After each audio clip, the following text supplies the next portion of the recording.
அண்ணாமலை தலைமையில் தமிழக பாஜக மாநில மையக்குழு கூட்டம் சென்னை கமலாலயத்தில் நடைபெற்று வருகிறது.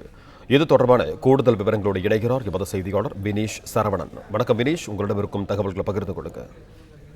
தமிழக பாஜகவின் மாநில மையக்குழு கூட்டம் அந்த கட்சியினுடைய மாநில தலைவர் அண்ணாமலை தலைமையில் டிநகரில் இருக்கக்கூடிய பாஜகவுடைய தலைமை அலுவலகத்தில் தற்பொழுது தொடங்கியிருக்கிறது. இந்த கூட்டத்தில் மத்திய இணையமைச்சர் எல் முருகன், பாஜகவினுடைய தமிழக மேலிட இணை பொறுப்பாளர் சுதாகர் ரெட்டி, மூத்த தலைவர்கள் தமிழிசை சவுந்தரராஜன், பொன் ராதாகிருஷ்ணன், நயினார் நாகேந்திரன், பாஜகவுடைய தேசிய மகளிர் அணி தலைவி வானதி சீனிவாசன் உட்பட பாஜகவுடைய மாநிலம் தழுவிய மூத்த நிர்வாகிகள் 16 பேர் கலந்து கொண்டிருக்கிறார்கள். குறிப்பாக இந்த மையக்குழு கூட்டத்தை பொறுத்தவரை தமிழகம் முழுவதும் பாஜக மேற்கொள்ள வேண்டிய முக்கிய நடவடிக்கைகள், அதாவது முக்கியமான தீர்மானங்கள், முக்கியமான நடவடிக்கை மேற்கொள்ளும் பொழுது இந்த முக்கிய தலைவர்கள் இருக்கக்கூடிய இந்த மையக்குழு கூட்டம் அவ்வப்போது நடைபெறும். முக்கிய முடிவுகள் தொடர்பாக இந்த கூட்டத்தில் விவாதிக்கப்படும்.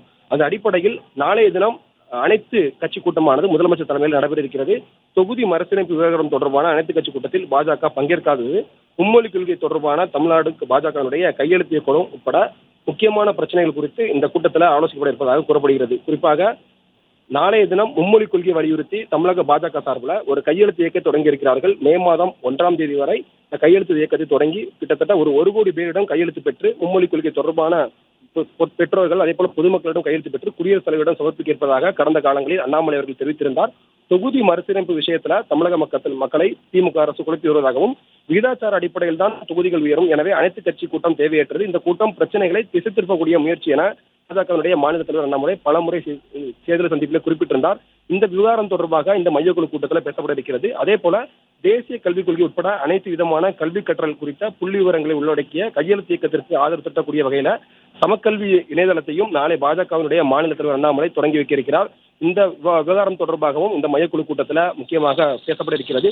சுமார் 1 மணி நேரம் இந்த கூட்டத்தில் முக்கியமான விஷயங்கள் தொடர்பாக, முக்கியமாக மும்மொழி கொள்கை தொடர்பாகவும், மக்களவை தொகுதி மறுசீரமைப்பு செய்தால் தமிழ்நாட்டில் இருக்கக்கூடிய 39 தொகுதிகளில் 8 தொகுதிகள் குறையும் என தமிழக அரசினுடைய இந்த நிலைப்பாட்டிற்கு எதிராக பாஜக இந்த அனைத்து கட்சி கூட்டத்தில் பங்கேற்காதது உட்பட பல்வேறு விவகாரங்கள் தொடர்பாக கூறப்பட்டிருக்கிறது.